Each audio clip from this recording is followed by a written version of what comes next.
The applause always faded quickly, but the residual energy from the camera lights seemed to cling to Ben Shephard long after he walked out of the studio.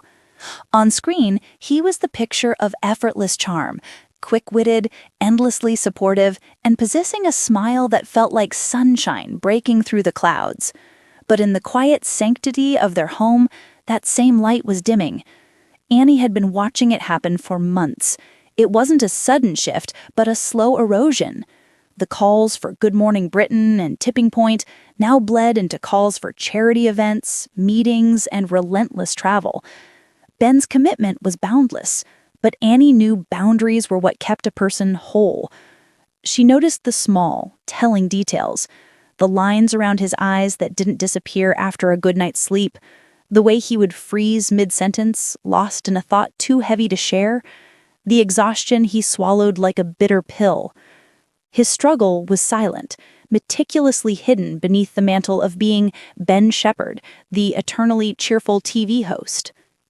The battle, Annie realized, wasn't against an external enemy. It was against the relentless expectations he placed on himself. He was fighting burnout with sheer willpower, convinced that slowing down meant letting people down. Tonight, however, the silent struggle came to a head. Annie was in the kitchen, making tea, when she heard a low, metallic thud from the study. She found Ben standing over his desk. A heavy, framed photo, a beautiful, candid picture of Annie and their sons taken years ago, lay face down, the glass shattered. He hadn't been angry. He was trying to hang it, his hands shaking so badly that he dropped it. He stood there staring at the broken frame, his face pale and drawn. The smooth, media-trained veneer had finally cracked. He looked utterly defeated, like a marathon runner who had collapsed a meter from the finish line. Annie knew instinctively the pretense was over.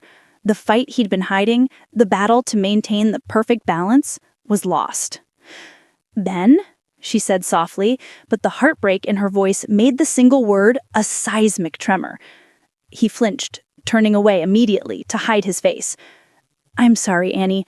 I'll clean it up. It's just—" He trailed off, the practiced words of apology failing him for the first time. Annie crossed the room, ignoring the glittering shards of glass. She didn't touch him, sensing he was too tightly wound, but she placed herself directly in his line of sight. "It's not the photo, Ben. It's you. I can't watch this anymore. I can't watch you disappear inside your own life." Her eyes, usually so warm and steady, were swimming now. "This battle you're fighting alone, it's over. You can't hide it from me any longer." The mention of the battle, the truth of his isolation, was the final trigger. Ben's shoulders slumped and the cheerful mask disintegrated.